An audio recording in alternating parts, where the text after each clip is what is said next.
KBS 1라디오 신성원의 오늘 세계는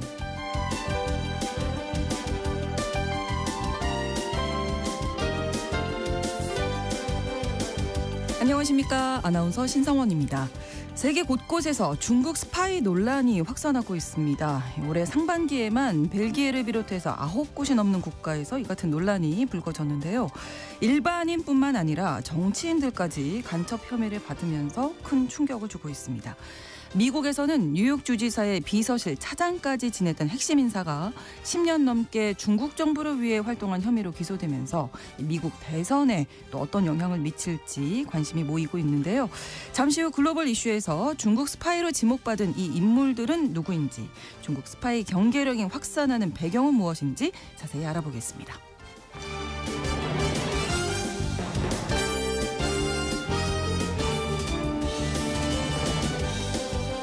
오늘 주목할 국제사회 뉴스 헤드라인 뉴스와 키워드로 정리해드립니다. 통신원 취재 수첩은 칠레로 가볼 텐데요. 요즘 칠레에서는 양육비 미지급 문제가 큰 사회 문제가 되고 있다고 하네요. 양육비를 주지 않은 사실이 확인되면 선거에 출마하거나 공직에서 일할 수 있는 자격을 박탈하는 법까지 만들어졌다고 하는데 어떤 내용인지 잠시 후 통신원 연결해서 알아보겠습니다. 9월 9일 월요일 KBS 1라디오 신성원의 오늘 세계는 시작합니다.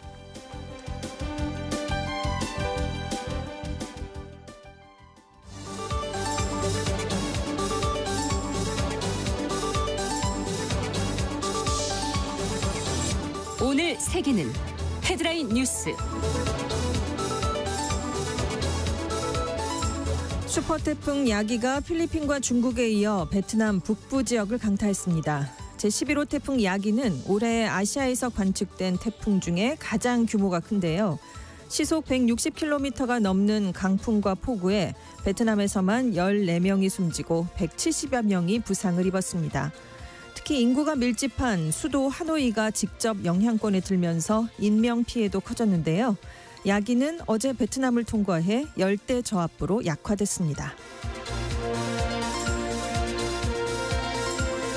팔레스타인 요르단강 서안과 요르단 접경지대에서 이스라엘 민간인 3명이 총에 맞아 숨졌습니다. 범인은 요르단 국적의 트럭 운전사로 이스라엘이 점령한 요르단강 서안과 요르단강 사이 국경 검문소를 공격했는데요. 총격범은 현장에서 사살됐습니다. 앞서 지난 6일엔 요르단강 서안에서 자원봉사하던 미국인 여성이 이스라엘 군의 발포로 숨지는 등 이 지역의 긴장이 계속 높아지고 있습니다. 7월 대선 이후 개표 조작을 주장하면서 마두로 대통령에 맞서왔던 야권 지도자 곤잘레스가 스페인으로 망명했습니다. 베네수엘라에서는 7월 28일 대선 당시 부정선거 의혹이 일면서 전국적으로 항의 시위가 벌어졌고 후폭풍이 이어지고 있는데요.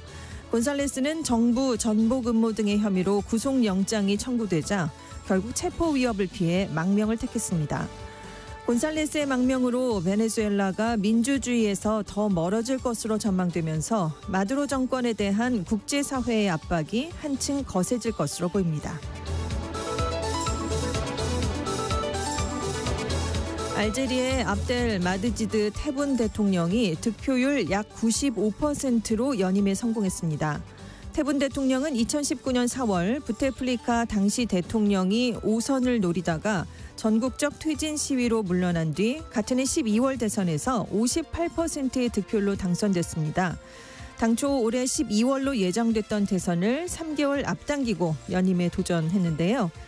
군부와 기성 정치권의 지지를 받았지만 투표율이 48%에 그쳤고 야당에서는 부정선거 의혹을 제기하고 있습니다. 볼리비아에서 기후변화로 인한 가뭄으로 산불이 수개월째 이어지면서 당국이 국가 비상사태를 선포하고 국제사회에 지원을 요청했습니다. 현재 볼리비아 전역에선 72건의 산불이 진화되지 않고 있는데요. 특히 동부 산타크루스에서 보호구역과 문화유산이 위험에 처하는 등 가장 큰 피해를 보고 있습니다. 이미 300만 헥타르가 불에 탔는데 산불은 12월까지 계속될 것으로 예상되고 있습니다. 산불의 원인으로는 화전 농업의 확대 그리고 기후변화로 인한 가뭄이 지목되고 있습니다.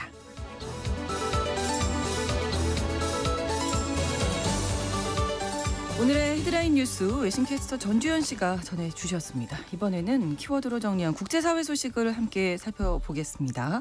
첫 번째 키워드인데요. 허니문은 끝났다. 네, 해리스 후보 얘기입니다. 민주당 대선 후보가 해리스 후보로 교체된 이후에 해리스 돌풍이 좀 불었었는데요. 이게 좀 잠잠해지면서 트럼프 전 대통령 지지율이 다시 올라간 것으로 나타났습니다. 네. 뉴욕타임스가 3일에서 6일까지 실시한 여론조사 결과가 나온 건데요. 전국적인 지지율입니다. 트럼프 전 대통령 지지율이 48%로 47%인 해리스 부통령을 1%포인트 앞선 것으로 나타났습니다. 하지만 8월에 했던 조사들에서는 해리스 부통령이 소폭 앞서고 있었거든요. 네. 그러니까 좀 차이를 보인 거고요. 그래서 그동안 해리스 부통령을 중심으로 돌풍이 불었었는데 트럼프 전 대통령의 지지층이 놀랄만한 회복력을 보였다라는 평가가 나오고 있습니다. 네. 그리고 여전히 많은 미국 유권자들이 트럼프 전 대통령에 비해서 상대적으로 좀 뒤늦게 대선 후보로 나선 해리스 부통령에 대해서 좀 탐색 과정이 있다. 이런 분석도 있는데요. 네. 왜냐하면 이번 여론조사에서 해리스 부통령에 대해서 더 알아볼 필요가 있다라고 답한 비중이 28%로 나타났는데 트럼프 전 대통령을 더 알아볼 필요가 있다라고 답한 비율은 9%밖에 안 됐기 때문입니다. 네. 또 대선에서 해리스 부통령에게 투표를 하겠다라고 답한 유권자 중에 3분의 2가량은 정책은 더 파악할 필요성이 있다 이렇게 느끼고 있는 것으로 조사가 됐습니다. 네. 그래서 파이낸셜 타임스가 최근 몇 주간의 여론조사 결과를 봤을 때 해리스 부통령이 지난달에 열린 민주당 전당대회 이후 추가 상승세를 얻지 못한 것으로 나타났다. 이런 보도를 내놨는데요. 네. 그러니까 허니문이 끝났다는 얘기입니다. 그러네요. 그리고 이제 해리스 부통령이요. 트럼프 전 대통령에 비해서 경합주 남성 유권자 중에서 큰 격차로 밀리고 있다라는 조사 결과도 나왔는데요. 2016년 힐러리 클린턴 전 국무장관이 대선 후보로 나왔을 때처럼 여성 혐오 분위기가 지금 적지 않게 남아있다는 얘기입니다. 그때 힐러리 전 장관이 여성 유권자층에서는 13%포인트 차로 앞서갔는데 네. 남성 유권자층에서는 11%포인트 차로 트럼프 전 대통령에게 패했습니다. 그런데 지난주에 CNN 여론조사를 보니까 대선 최대 경합주인 펜실베이니아주의 등록 남성 유권자들 사이에서 지금 트럼프 전 대통령이요. 해리스 부통령을 15%포인트 차로 앞서고 있는 것으로 나타나고 있습니다. 그렇군요. 그래서 현지 시각으로 10일 열리는 TV 토론이 트럼프 전 대통령보다는 해리스 부통령에게 더 중대한 고비가 될 것이다라는 분석이 나오고 있는데요. 네. 왜냐하면 전문가들은 트럼프에 대한 유권자들의 인식이 바뀔 가능성은 없다. 하지만 해리스 후보가 자신을 유권자들에게 어떻게 인식시킬 것인가는 굉장히 중요해졌다라는 얘기인데요. 네. 트럼프 후보가 지금 계속해서 그 급진적 좌파다 해리스는 이렇게 몰고 있거든요. 네, 그걸 네. 유권자들 사이에 유권자들에게 나는 급진적 좌파가 아니다라는 점을 알리는 게 굉장히 중요해졌다라고 전문가들은 보고 있습니다. 더 알아볼 필요가 있다라고 네. 많이들 대답을 했다고 네, 하니까 자신의 정책을 또 이 네. TV 토론에서 잘 이야기를 그렇습니다. 전달해야 할 것 같습니다. 다음 키워드인데요. 물 들어올 때 노를 저어라. 우리가 이런 얘기 참 많이 합니다. 노를 너무 열심히 네. 적고 계신 분이 계신데요. 트럼프 전 대통령입니다. 아, 대선 출마를 자신의 인지도를 활용한 돈벌이 기회로 활용하고 있다라고 워싱턴 포스트가 지적을 했는데요. 역시 사업가인가요? 그렇습니다. 네. 선거 운동을 하면서 자신의 이름과 이미지를 각종 제품에 사용하게 하는 라이선스 계약을 많이 맺었고요. 아. 책을 판매하면서 큰 수익을 올리고 있습니다. 네. 예를 들어서 지난달부터 자신의 이미지를 담은 디지털 수집용 카드를 팔고 있는데 이게 한 장당 99달러입니다. 우리 돈으로 13만 2천 원인데요. 네. 웹사이트에서 대체 불가 토큰 NFT 형태의 카드를 15장 한 199만 원어치를 사면 트럼프 대통령이 지난번에 바이든 대통령과 TV 토론을 했을 때 입었던 양복 조각을 넣은 실물 카드 한 장을 받을 수 있습니다. 네. 왜 얻어야 되는지는 잘 모르겠는데요. 필요성에 대해서는 그렇습니다. 그리고 이 카드를 75장 우리 돈으로 993만 원 정도를 사면 네. 플로리다 마러라고에서 열리는 트럼프 대통령이 여는 만찬에 초청을 받을 수 있다고 합니다. 네. 그러니까 장사를 하고 있는 거죠. 그러네요. 그리고 3일에 SNS에서 내 새 책 책이 오늘 나온다 라면서 자신의 재임 기간 주요 장면을 담은 화보집을 내놨습니다. 연예인들이 보통 그렇죠. 화보집을 내잖아요.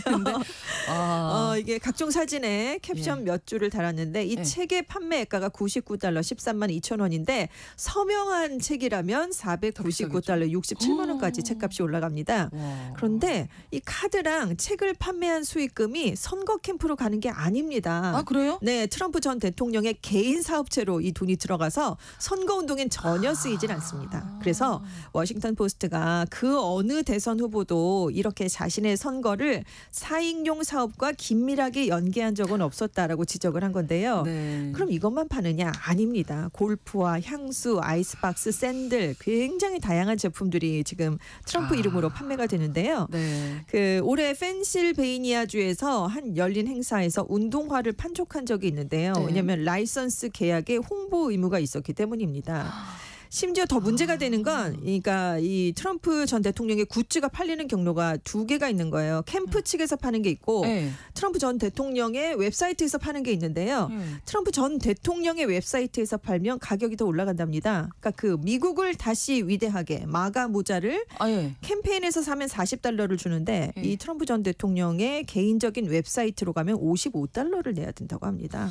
그래서 왜 이러냐? 왜 이렇게 돈을 버느냐? 이런 비판이 오니까 트럼프 전 대통령 측은 지금 변호사 비용을 많이 내야 되잖아요. 아, 나 돈이 많이 필요하다 지금. 네, 그래서 민주당이 괜히 나를 정치적으로 공격하고 있는데 그걸 방어하려고 변호사 비용을 내야 되니까 내가 굿즈를 팔아서라도 마련해야 된다라는 입장으로 지금 알려져 있습니다. 전문가들이 사실 다른 전직 대통령들도 책을 판다. 연설, 기업 이사회 재직 등으로 돈을 벌긴 하는데 그렇죠. 이 트럼프 전 대통령처럼 대규모로 라이선스 계약을 맺는다거나 대통령 선거운동을 개인 사업과 결합을 하진 않는다라는 점을 지적을 하고 있습니다. 공화당 측은 문제될 게 없다. 왜냐하면 트럼프 전 대통령이 대선에 출마하려고 자신의 수십억 달러 규모의 부동산 제국을 뒤로 하고 있다. 그러니까 공익을 위해 지금 사익을 미루고 있다. 이런 얘기를 하면서 재임 기간에 총 자산 가치가 실제로 하락한 최초의 대통령이다. 이렇게 얘기를 했는데 이게 뭐 대통령 업무를 수행하느라고 자산이 줄은 건 아니거든요. 그렇죠. 네, 그렇죠. 예, 지금 대선 가도를 달리고 있을 때 뭔가를 자기 사익을 쓰지도 않았거든요. 그러니까요. 자기 개인 재산을. 그렇습니다. 조금 여러 가지 의문이 좀 생기네요. 다음 키워드입니다. 극한 경쟁. 이거 좀 문제가 되고 있는데요. 2년 넘게 우크라이나 전쟁이 이어지고 있는데 이 도가 좀 지나치게 되고 있다라는 비판이 나오고 있습니다. 비인도적인 행위를 양쪽에서 하고 있기 때문인데요. 우크라이나가 지금 섭씨 2200도에 이르는 쇳물을 드론을 이용해 투하를 하고 있습니다. 러시아가 점령한 삼림 지역을 저공 비행하면서 이 쇳물을 뿌리는 영상이 우크라이나 국방부 SNS에 올라왔는데요. 이 드론이 뿌리고 있는 물질이 알루미늄 분말하고 산화철을 합한 테르밋이라는 화합물입니다. 근데 이제 섭씨 2200도까지 올라가니까 이걸 뿌리면 광범위한 공간에서 다양한 물체를 태우거나 심지어 녹여버릴 수가 있는 건데요. 그렇겠는데요? 우크라이나 군이 적을 불태우는 진정한 위협이 될 것이다 라는 설명을 달았지만 CNN이 모든 걸 불태우기 때문에 현실적으로 막을 방법은 없다라는 지적을 하고 있어요. 근데 문제는 이 무기를 쓰는 지역입니다. 특정 재래식 무기 금지 협약은 이런 인화성 무기를 군사 목적으로 쓰는 것 자체까지는 금지를 하지 않고 있는데요. 하지만 민간인들이 피해를 입는다면 사태가 좀 달라집니다. 심각성이요.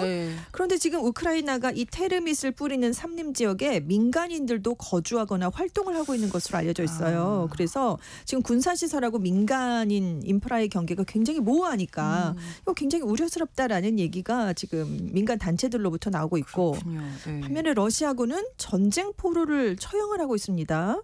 그래서 우크라이나 동부 전선에서 항복한 군인들을 임의적으로 처형을 하고 있는데 지금 최소 73명이 일단 전쟁 이후 목숨을 잃었다라는 보도가 나오고 있어요. 그런데 포로를 처형하는 건 명백한 국제법 위반 사항입니다. 왜냐하면 제네바 협약은 전투 의지가 없는 전쟁 포로를 살해하는 걸 굉장히 분명하게 금지하고 있기 때문인데요.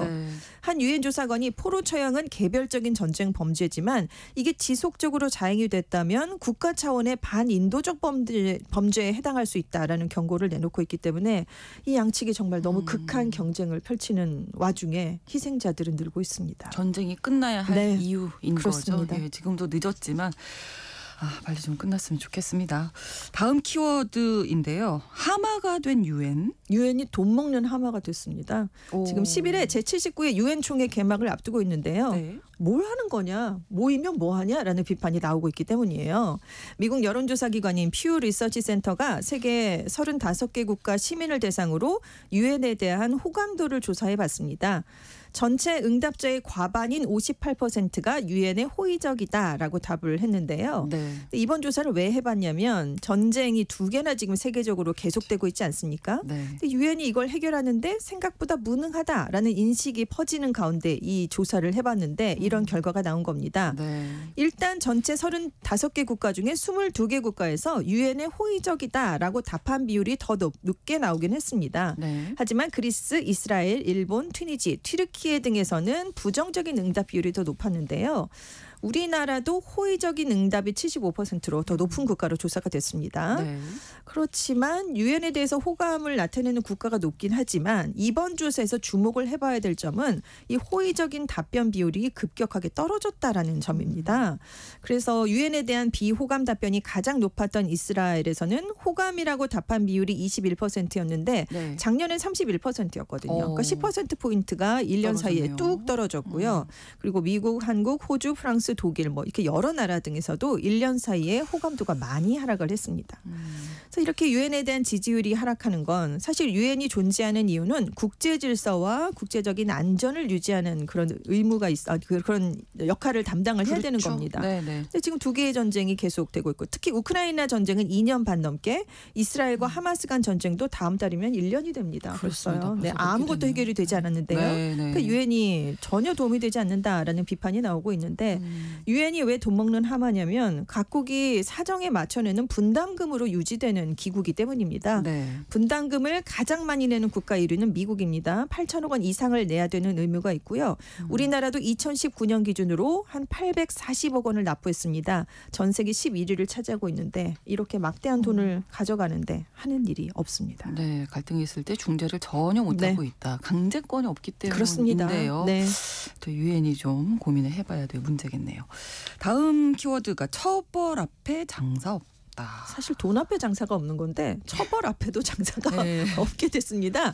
지금 텔레그램 창업자 겸 최고 경영자인 파벨 두로프가 미성년자 성학대 같은 불법 콘텐츠를 방조한 혐의로 프랑스에서 형사처벌을 받게 될 위기에 놓였습니다. 네. 그러니까 개선책을 갑자기 내놨습니다. 우린 문제가 없다. 나는 무슨 죄가 있냐 이렇게 얘기를 했다가 범죄에 악용될 위험이 큰 텔레그램 기능 일부를 삭제하기로 했는데요.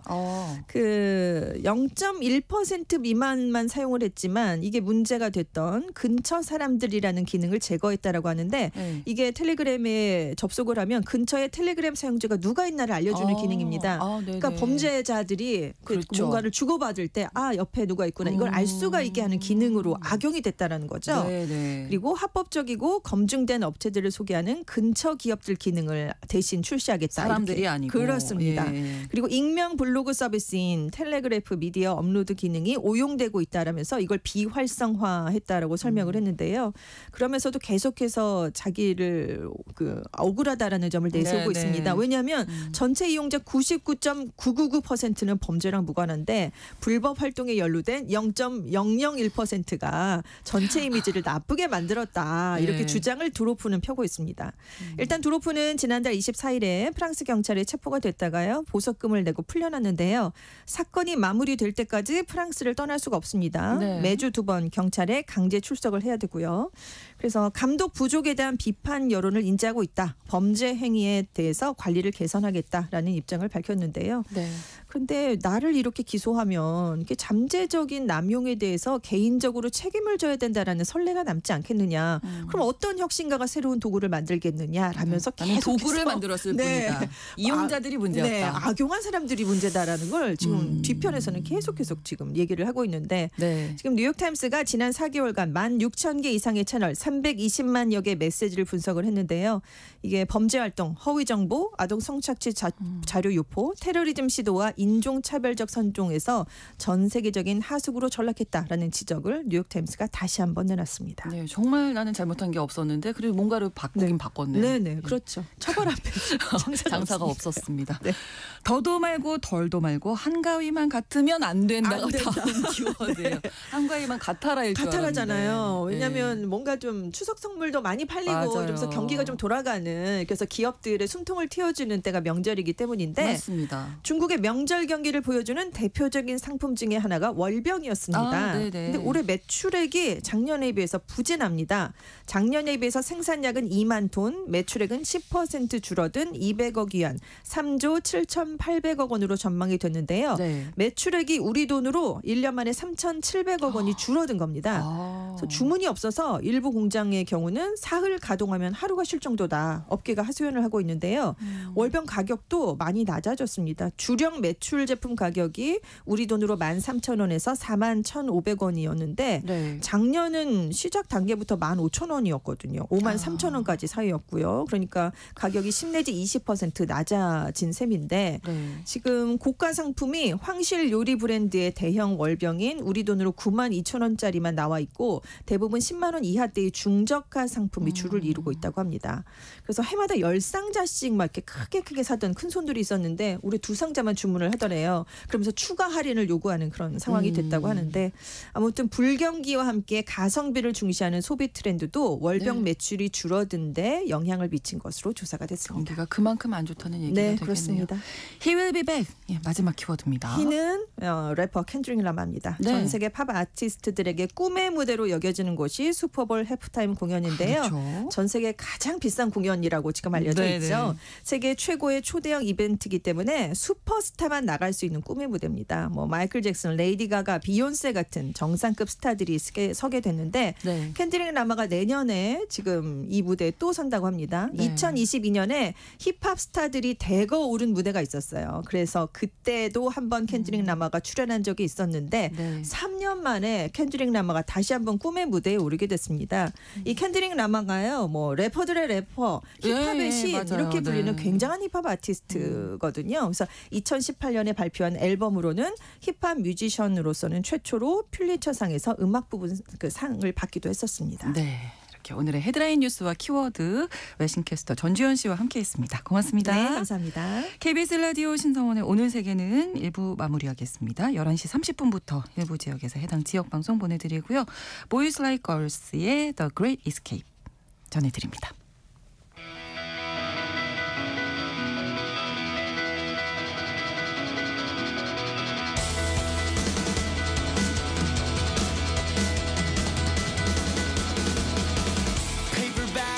Plastic hearts, all our belongings in shopping carts. It's goodbye,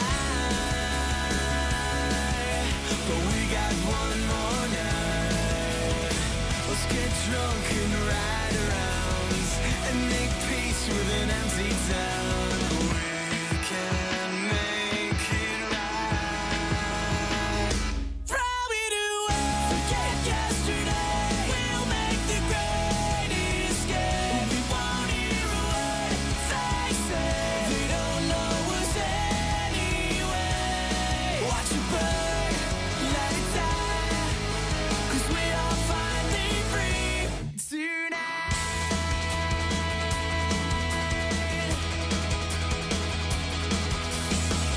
Tonight we'll change our lives. It's so good to be by your side. We'll cry, we won't give up the fight. We'll scream loud at the top of our lungs, and they'll think it's just 'cause we're young, and we'll feel so alive. Throw it away, forget yesterday. We'll make the great escape. We won't hear a word they say. They don't know us anyway. Watch it burn, let it die, 'cause we are finally free tonight. After the wasted time, the hours that were left behind, the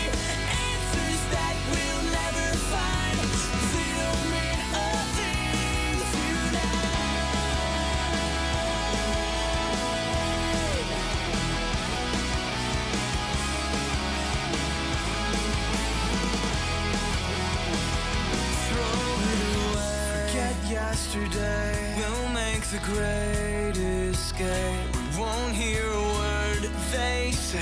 They don't know us anyway. 지금 시각은 11시 30분입니다. KBS Ladies and gentlemen. 국제사회의 다양한 뉴스를 한눈에 KBS 1라디오 신성원의 오늘 세계는 세계를 바로 보는 최소한의 투자입니다.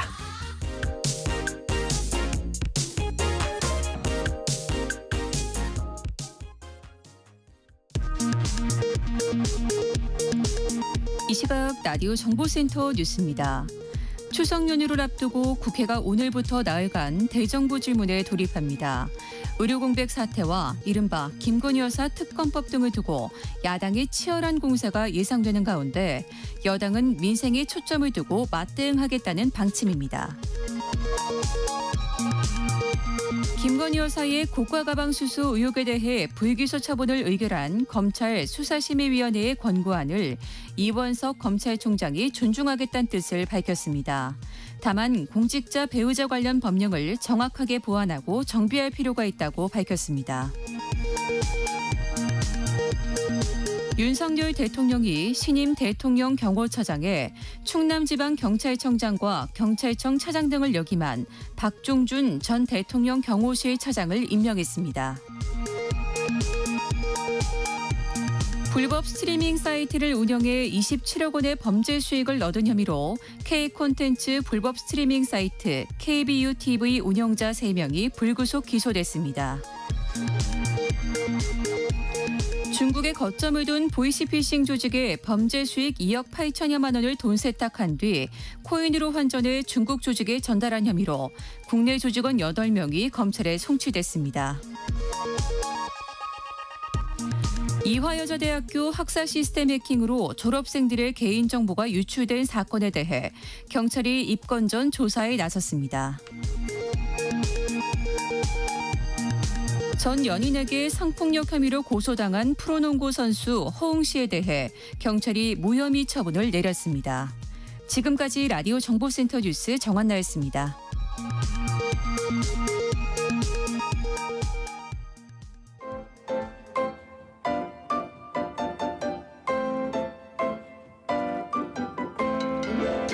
통신원 취재 수첩.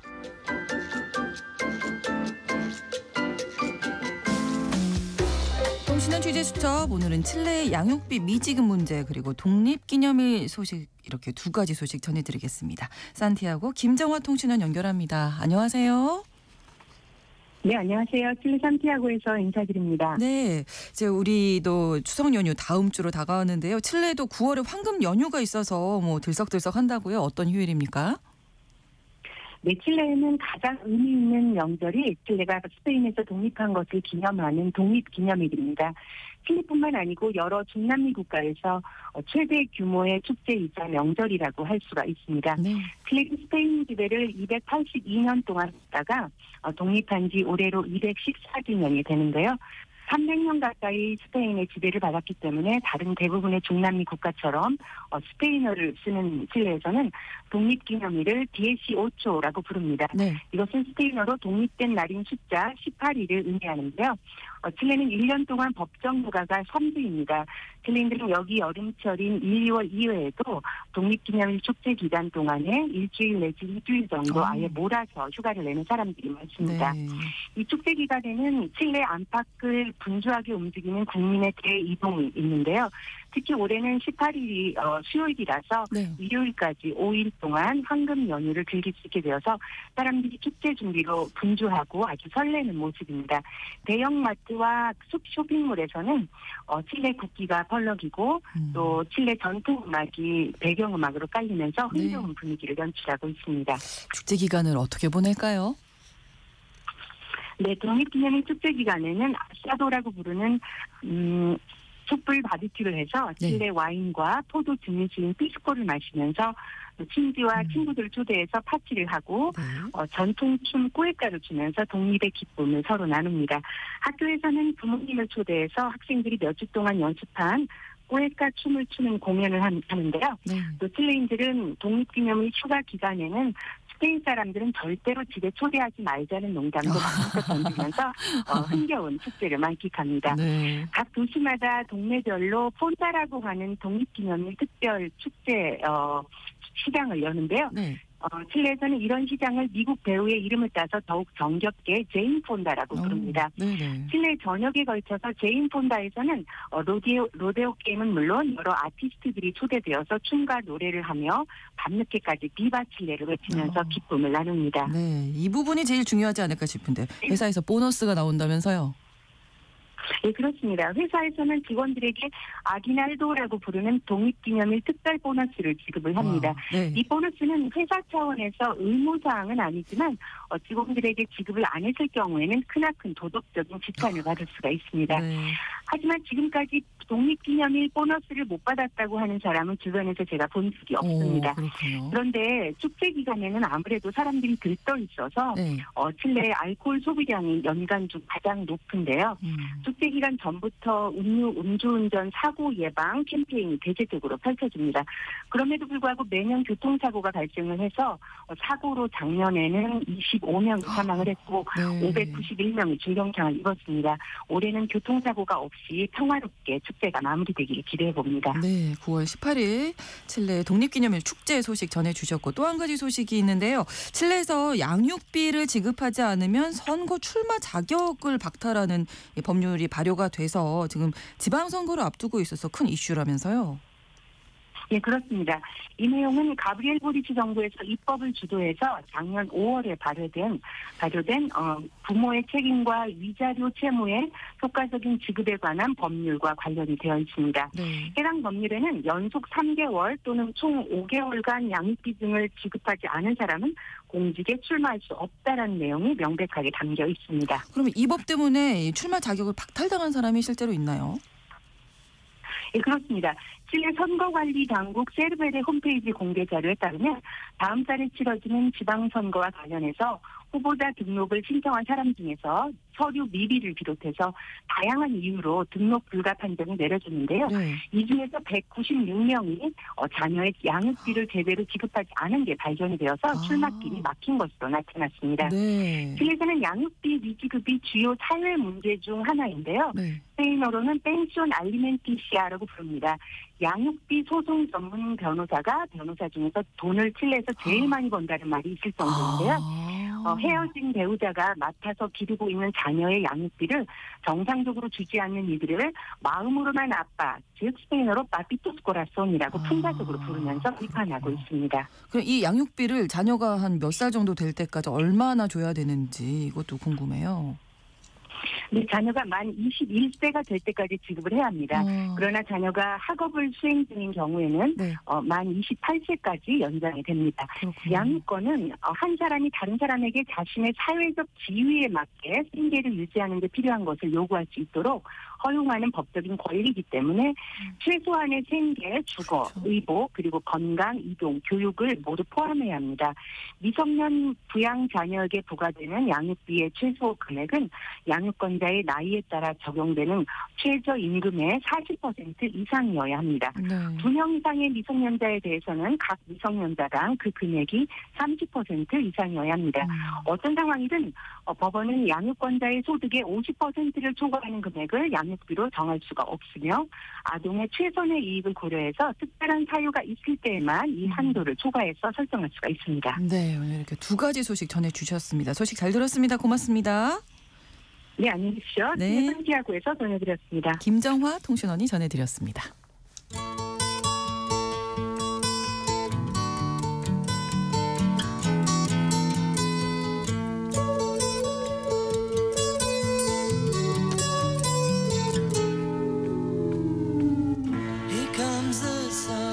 곳곳에서 외국 스파이를 둘러싼 논란이 뜨거워지고 있습니다. 이 외국 정부가 미국 선거와 정치에 영향을 미치기 위해서 다양한 방법으로 비밀 공작을 벌이고 있다는 건데요. 실제로 최근에 이 뉴욕 주지사의 전 비서실 차장이 중국 정부를 위해서 활동한 혐의로 체포돼서 충격을 주기도 했습니다. 글로벌 이슈에서 오늘은 미국뿐만 아니라 유럽에도 확대되고 있는 중국 스파이 경계령 자세히 이야기 나눠보죠. 오엘의 국제전문기자 나오셨습니다. 어서 오세요. 네, 안녕하세요. 자, 뉴욕 주지사의 전 비서실장이 중국 스파이 혐의로 체포됐다. 어떤 인물인가요? 예, 린다 순이라고 하는 중국계 미국인 여성입니다. 나이는 40살이고요.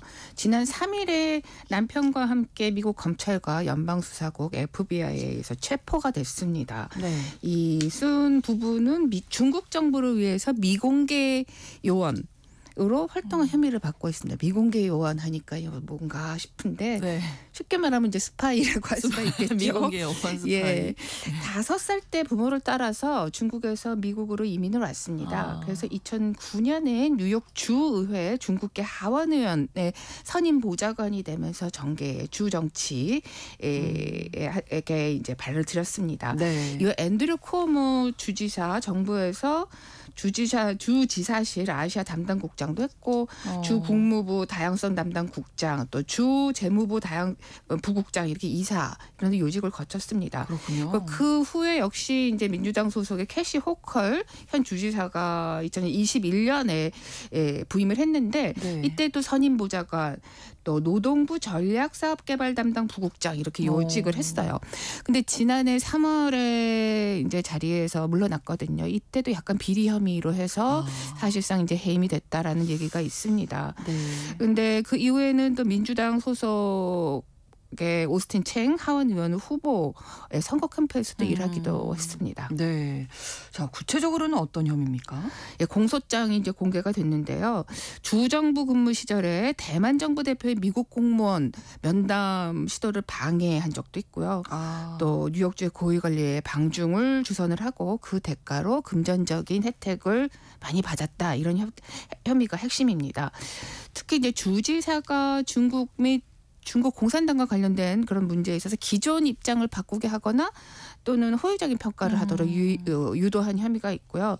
또 주지사로 허가를 받지도 않고 네. 중국 관리들에게 초대장을 주기도 하고 그래서 이 사람들이 입국 비자를 받을 수 있도록 한 적도 있어요. 그래서 이 사람들이 중국의 관리들이 뉴욕을 방문해서 자매도시 협력 관련된 사업을 추진한 적이 있다고 합니다. 그래서 비자 사기 혐의를 받고 있기도 합니다. 네. 또 주지사의 연설문에서 중국에 대해서 좀 나쁘게 얘기한 거 예를 들면은 위구르 중국 공산당의 위구르족 인권 탄압한 문제라든지 이런 것들을 언급하면은 그걸 문구에서 뺀다든지 아니면은 이 연설문을 중국 관리 측에다가 이제 미리 좀 보여준다든지 하는 이런 혐의도 받고 있습니다. FBI 부국장 대행이 이제 기자회견을 열어서 순에 관련된 내용을 공소 사실은 이제 발표했는데 이 뉴욕주의 전 직원이 린다 순이 중국 정부의 비밀 요원으로 활동하면서 자신의 영향력을 이용해 은밀히 중국과 중국 공산당의 이익을 추구했고 그래서 미국의 국가 안보에 위해를 가했다 이렇게 밝혔습니다. 네. 린다 순과 그 부부가 이런 활동을 함으로써 그 중국 측으로 받은 경제적 혜택은 좀 막대합니다. 네. 뉴욕 롱아일랜드에 54억 원짜리 저택을 구매한 적도 부자들만 있고. 사는 honolulu에 아니에요? 예, 그 하와이 호놀룰루에 28억 원짜리 아파트를 구매한 적도 있고 올해는 최고급 스포츠카죠. 페라리를 구입했다고 하는데 본인은 이게 중국으로부터 받은 돈이 아니다라고 주장을 하고 있는데 이 수사당국은 불법적으로 혜택을 입었다. 중국 쪽으로부터 이렇게 보고 있습니다. 혐의를 구체적으로 하나하나 볼 때마다 와 상당한 영향력이 있었다. 네, 맞아요. 이런 생각이 드는데 경력도 아주 화려하고요. 그러니까요. 네. 불법적인 경제 혜택을 받은 액수도 아주 막대한 것 같습니다. 그 한국계 대북 전문가 수미테리 얘기해 주셨었잖아요. 이제 한국 정부를 위한 불법 로비 혐의다 이렇게 기소가 됐는데 린다 순도 좀 비슷한 경우인 비슷한 거죠? 면도 있고 또 차이점도 있습니다. 두 사람 모두 이제 문제가 된 게 외국 외국 대리인 등록법 이걸 위반한 혐의를 공통적으로 받고 있습니다. 그때 스미테리 때도 말씀을 드렸지만 미국에서 외국 정부를 위해서 일을 할 때는 이 법에 따라서 법무부에다가 자신의 활동 사실을 신고를 해야 합니다. 근데 이걸 두 사람 모두 위반했다는 점에서는 공통됩니다.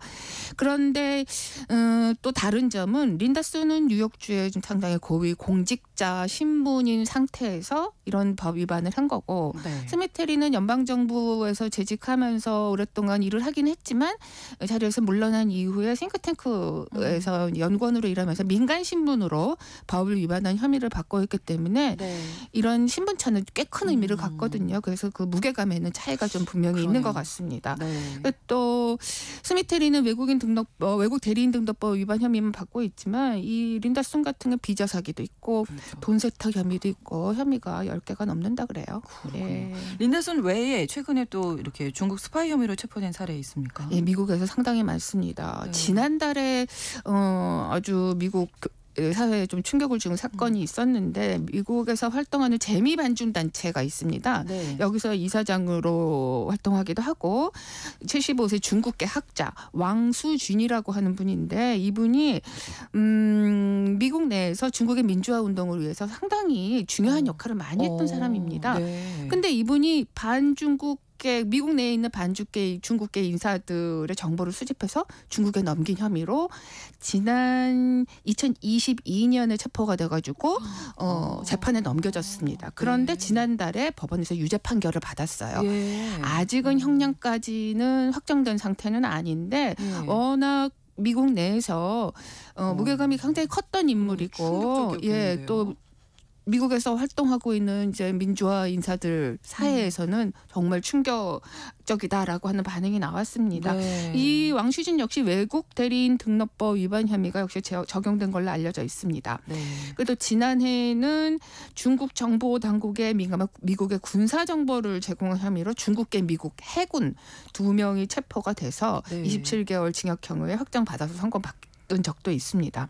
2022년에는 제네럴 일렉트릭 항공 등 첨단 항공 우주 기술을 빼내려고 했던 중국의 재미과학자 쉬옌준이라고 하는 분이 체포가 됐는데 이분은 상당히 이제 혐의가 위중해서 무려 20년형에 처해지기도 했습니다. 이때 사건이 굉장히 국내에서도 크게 많이 보도가 된 적이 있습니다.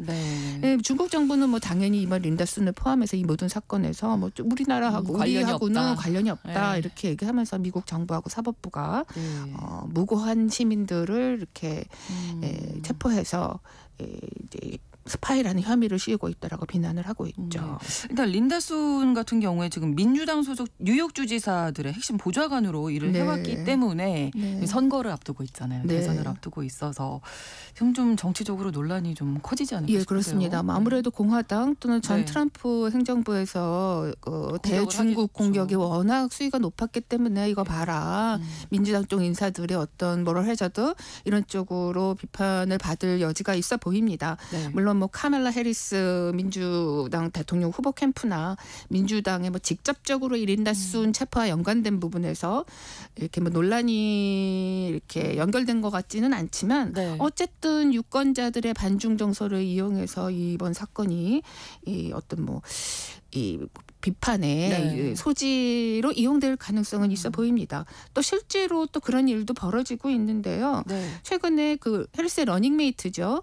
팀 월즈 미네소타 주지사가 중국이 미국 정부에 정계에 심어놓은 중국 간첩일 수 있다. 뭐 이런 주장이 제기된 적도 있어요.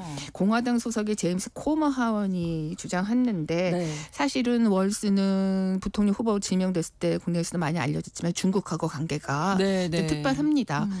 본인이 대학을 졸업한 이후에 중국에 가서 교환 프로그램으로 중국에서 머문 적도 있어서 어떻게 보면 친중 인사다, 중국을 좋아하는 사람이다 이렇게 볼 수도 있는데 중국 체류 당시에天安문 사건을 직접 목격을 했습니다. 그래서 상당히 지금은 중국에 대해서 강경한 인사로 분류가 되고 있는데 어쨌든 이런 중국과 연관성 때문인지 근거 없이 미국 정계에 심어놓은 간첩일 수도 있다. 이런 주장을 하기도 했습니다. 근데 또 민주당 쪽에서도 이렇게 상대 후보들을 그 중국과 연결시켜가지고 비난하는 일이 또 있어요. 예를 들면은 펜실베니아 연방 상원 선거가 오는 11월에 있거든요. 네. 예, 현역 의원은 민주당 소속의 밥 케이시 의원인데 네. 상대방 공화당 쪽의 후보가 헤지펀드 경영자 출신이 데이비드 맥코믹이라는 사람입니다. 네. 아무래도 금융 재벌이고 사업도 하다 보니까 중국과의 관계가 돈독하다. 특히 중국에서 펜타닐 마약성 진통제 펜타닐을 생산하는 회사에다가 이 사람이 투자를 했다 이런 주장을 하면서 정치 광고를 막 지금 하고 있습니다. 그렇군요. 이 부분에서 이게 사실인지 아닌지는 아직까지는 명확하게 규명된 사실은 없는데 이런 광고들이 많이 나오고 있는 건 사실인 것 같아요. 어쨌든 유권자 입장에서 이렇게 맞아요. 되잖아요. 이게 이제 노리는 건데. 맞아, 그게 노리는 거죠. 실제로 광고 분석 업체들이 보면은 분석한 걸 보니까 11월 선거를 앞두고 이제 정치 광고들이 아주 지금 쏟아지고 있잖아요. 그렇죠. 그런데 이 중국 관련된 거를 언급하면서 상대 후보들을 폄하하거나 공격하는 건수가 뭐 170건이 넘는다 이런 통계치를 내놓기도 했습니다. 그렇군요.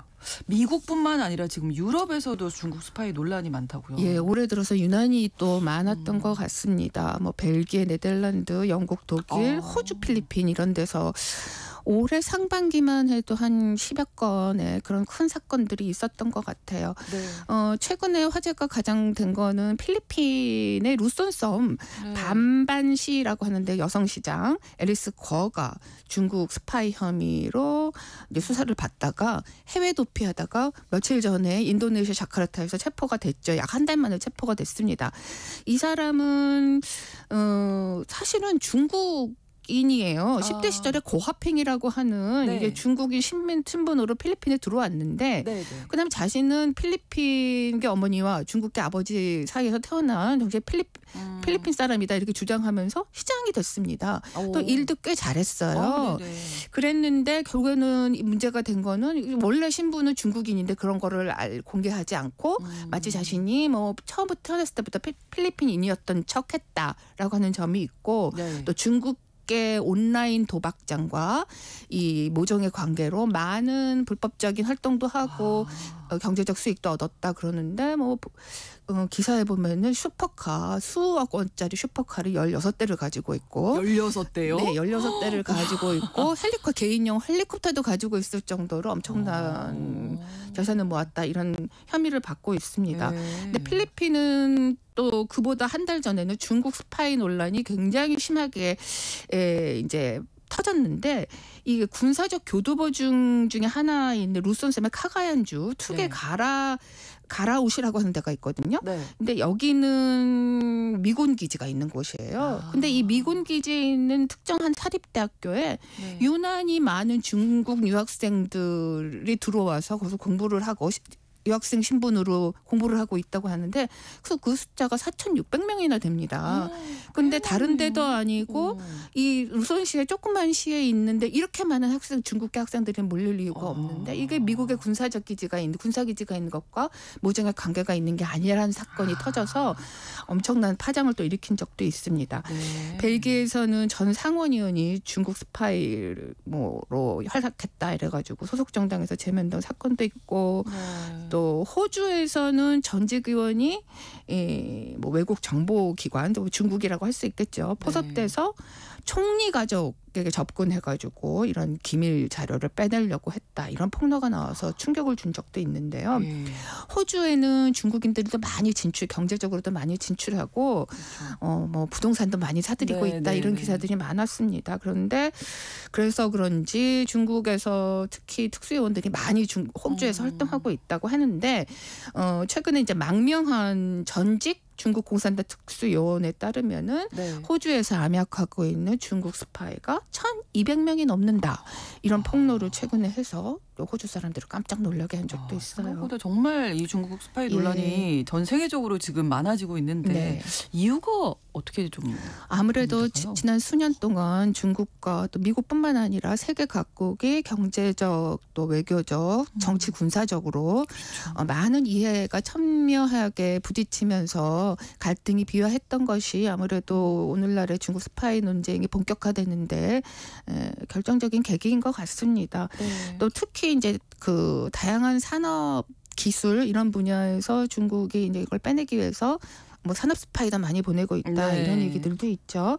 최근에 티머시 호크 미국 국가안보국장이 이 문제에 대해서 그 공식석상에서 언급한 적이 있는데 중국의 다양한 산업 기술 분야에서 우위를 차지하기 위해서 수천 명의 정보, 군사, 상업 인력들을 미국뿐만 아니라 동맹국들에게 보내고 있다. 특히 방위 산업 분야에서 네. 핵심적인 인프라에 이런 인력들을 투입하고 있다 이렇게 얘기를 한 적도 있습니다. 네. 사실 미국은 트럼프 행정부 때인 2018년에 이런 중국의 산업 스파이 문제, 특히 이제 방위 산업 분야의 스파이를 막기 위해서 차이나 이니셔티브라고 하는 거를 시행을 했어요. 네.